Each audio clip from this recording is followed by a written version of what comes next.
వాస్తవాల్ని ప్రజలకు తెలియజేశాం, ప్రజలకి నియోజకవర్గ ప్రజలకు చెప్పాం. అసలు వాస్తవం ఏంటి? అసలు ఈ సుమస్త్రీ కానీ లేదంటే వీళ్ళ తండ్రి మాధవశెట్టి శివకుమార్ కానీ ఈ నియోజకవర్గానికి చెందిన వ్యక్తులు, ఈ నియోజకవర్గానికి చెందిన వ్యక్తులు కానివ్వండి, హైదరాబాద్లో ఉంది, మాధవశెట్టి శివకుమార్ బెంగళూరులో ఉంటారు. మరి ఇలాంటి సమయంలో ఈ పాపకి అనారోగ్యం వచ్చినాక గత నెల ఏప్రిల్ 27వ తారీఖు నాడు ఏదైతే మా దృష్టికి వచ్చిందో, నియోజకవర్గ శాసనసభ్యుడిగా దుర్గాపురంలో తన తండ్రి, ఆ పాప తండ్రి మాధవశెట్టి శివకుమార్ కొన్నటువంటి ఇల్లు ఎవరో ఉంటున్నారని, దానికి ఎమ్మెల్యే పేరు చెప్తున్నారని చెప్పినప్పుడు వెంటనే సంబంధిత పోలీస్ అధికారుల్ని అలర్ట్ చేయడం జరిగింది. కన్సర్న్ పోలీస్ స్టేషన్ వారి దగ్గరికి వెళ్ళి ఏంటమ్మా జరిగిందని అంటే, ఏం లేదండి అని ఏ కంప్లైంట్ కూడా ఇవ్వని స్థితిలో పోలీసులు జోక్యం చేసుకొని ఆ సుమస్త్రీకి చెందినటువంటి ఆ పాప పేరు మీద ఉన్నటువంటి ఇల్లు ఆమెకి అప్పచెప్పడం జరిగింది. అప్పచెప్పిన తర్వాత కూడా కొన్ని రాజకీయ శక్తులు తల్లి అంట చేరి ఆమెని కావాలని స్టేట్మెంట్లు ఇప్పించి దీనికంతా ఎవరెవరో వస్తున్నారు, ఎవరెవరో చేస్తారంటే పోలీసులు గారు అడిగారు, ఏమ్మా నీకు ఏదైనా ఇబ్బంది ఉంటే కంప్లైంట్ ఈ పోలీసు స్టేషన్కి వచ్చి ఇవాళ సమర్థవంతమైన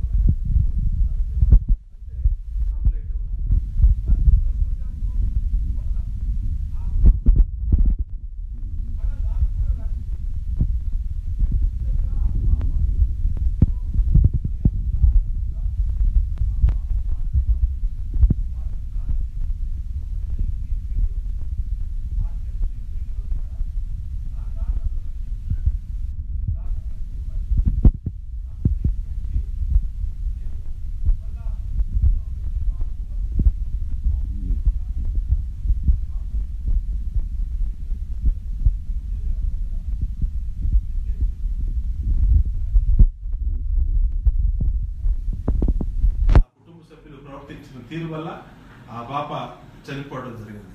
దానికి శవాలు ఎక్కడ కనపడితే, శవం కనపడితే రాబందుల్లాగా వాలిపోయే రాజకీయ పార్టీ నాయకులు మరి ఆ శవం దగ్గరికి వెళ్ళిపోయి, ఆ పాప భౌతికాయం దగ్గరికి వెళ్ళిపోయి దాన్ని రాజకీయం చేస్తూ దీనికి ప్రభుత్వం సమాధానం చెప్పాలి, ఎమ్మెల్యే సమాధానం చెప్పాలి అంటే అడుగుతా ఉన్నాం. భార్యాభర్తలు విడిపోయి 8 సంవత్సరాల తర్వాత ఆ పాపకు అనారోగ్యం వచ్చి, ఆ పాపకు క్యాన్సర్ వస్తే, క్యాన్సర్ రావటం, క్యాన్సర్ వచ్చినాక ఇలా జరగటం, దీనంతటికీ ప్రభుత్వానికి సంబంధం ఏంటి, ఎమ్మెల్యేకి సంబంధం ఏంటి, అలాగే రాజకీయ నాయకుల సంబంధం ఏంటి?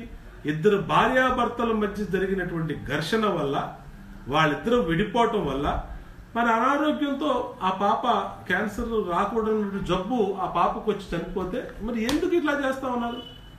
మరి ఎందుకు అంటే మినిమం కామన్ సెన్స్ కూడా లేనటువంటి రాజకీయ పార్టీలు, ముఖ్యంగా వైఎస్ఆర్ కాంగ్రెస్ పార్టీ నిరంతరం కూడా తెలుగుదేశం పార్టీలో మరి నిత్యం ప్రజా సమస్యల పరిష్కారంలో ఈ ప్రభుత్వం ముందుకెళ్తా ఉంది. ఈ శాసనసభ్యుడికి ప్రజల్లో, ఈ ప్రభుత్వానికి ప్రజల్లో విపరీతమైనటువంటి పేరు వస్తూ ఉంది. దాన్ని ఏదో విధంగా అని చెడగొడదామనే ఉద్దేశంతో నిరంతరం కూడా ఎమ్మెల్యేల మీద బురద కక్కుతా ఉన్నారు, ప్రభుత్వం మీద బురద కక్కుతా ఉన్నారు, ఇదే పనిలో నిత్యం మాట్లాడుతూ ఉన్నారు. అందుకనే ఇవాళ వాస్తవాల్ని మరి ఆ పాప పేరు మీద ఉన్నటువంటి డాక్యుమెంట్ని కూడా తెప్పించడం జరిగింది. దీన్ని వాళ్ళ తండ్రి మాధవశెట్టి శివకుమార్ 4 లక్షల రూపాయలకి ఈ ఆస్తిని 2008లో కొనటం జరిగింది. ఏ పద్ధతిలో కొన్నారు? ఆ పాప పేరు మీద కొంటూ గార్డియన్ గా వాళ్ళ తండ్రి శివకుమార్, మాధవశెట్టి శివకుమారుని అతని పేరు పెట్టుకోవడం జరిగింది. ఇవాళ ఒక మైనర్ ప్రాపర్టీని భారత రాజ్యాంగం ప్రకారం, న్యాయ సూత్రాల ప్రకారం ఒక మైనర్ ప్రాపర్టీని ఎవరైనా అమ్మాలంటే ఎవ్వరికీ కూడా హక్కు లేదు. అది కేవలం కోర్టు ద్వారా మాత్రమే, మళ్ళా కోర్టు పర్మిషన్ తీసుకొని మా మైనర్ ప్రాపర్టీని ఎందుకు అమ్మాల్సి వచ్చింది అనేది కోర్టులో మాత్రమే, కోర్టు ఆదేశాలతో మాత్రమే అమ్మే హక్కు ఉంటుంది.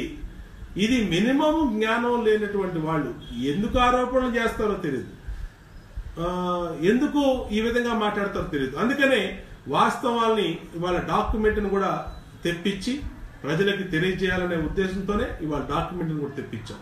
2008లో రిజిస్టర్ అయినటువంటి ఈ డాక్యుమెంట్ 4 లక్షల రూపాయల ఆస్తి. ఇవాళ దాని విలువ 10 లక్షల నుంచి 12 లక్షల రూపాయలు ఉంటుంది. ఇవాళ ఒక శాసనసభ్యుడు మరి ఇంత నిరంతరం ప్రజల్లో ఉండి ఒక సొసైటీలో ఒక స్టేటస్ ఉన్నటువంటి వ్యక్తులుగా మరి 12 లక్షల రూపాయల ఆస్తి కోసం ఇవాళ ఎవరన్నా ఆ విధంగా చేస్తారా? మరి దీనికి ఏం సమాధానం చెప్తారని చెప్పి ఇవాళ సోషల్ మీడియాలో కూడా ఏంటంటే ఈ సోషల్ మీడియాలో ఒక ప్రత్యేక విభాగాన్ని వైఎస్ఆర్ కాంగ్రెస్ పార్టీ పెట్టుకొని తెలుగుదేశం పార్టీ మీద బురద కక్కటం, బురద జల్లటం, మరి లేనిపోయినవన్నీ ప్రచారం చేయటం, వాళ్ళే కొన్ని విభాగాల ద్వారా లేఖలు రాపించడం జరుగుతూ ఉంది. మరి మొన్ననే ఇంటూరు రవి అనే వ్యక్తి ఏ విధంగా చేశాడో చూసాం. శాసన మండలి గౌరవాన్ని కలిపితే అతని మీద ఏ విధంగా ప్రభుత్వం చర్యలు తీసుకుందో, ఒక దళిత శాసనసభ్యురాలి మీద ఏ విధంగా కామెంట్స్ పెడితే అతను జైల్లో పెట్టారో చూసాం.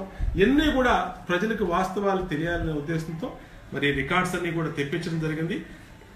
నేను ప్రజలందరికీ విజ్ఞప్తి చేస్తా ఉన్నా, నిత్యం ప్రభుత్వం మీద, ప్రభుత్వంలోని శాసనసభ్యుల మీద బురద చల్లటమే లక్ష్యంగా, మరకలు అంటించడమే లక్ష్యంగా వైఎస్ఆర్ కాంగ్రెస్ పార్టీ, ప్రతిపక్ష పార్టీలు నిత్యం కూడా సోషల్ మీడియాను వాడుకుంటా ఉన్నాయి, మీడియాను వాడుకుంటా ఉన్నాయి. ప్రజలకి వాస్తవాలు తెలిసి నిప్పు లాంటి తెలుగుదేశం పార్టీ, నిప్పు లాంటి శాసనసభ్యులు మా మీదకి ఏ బురద అందించాలన్నా సరే మా దరికి చేరదు. ఏది ఏమైనా జరిగిన సంఘటన మన ఆ పాప చనిపోవటం అనేది మరి గుండెల్ని పిండేసినట్టు అయింది. అందరం కూడా బాధపడ్డాం. కానీ సంతోషించిన వారు ఏంటంటే ఒక కారణం దొరికింది, మాకు ఒక ఎలిగేషన్కి కారణం దొరికింది అనుకుని ఆనందించింది మాత్రం వైఎస్ఆర్ కాంగ్రెస్ పార్టీ, ప్రతిపక్ష పార్టీ నాయకులు.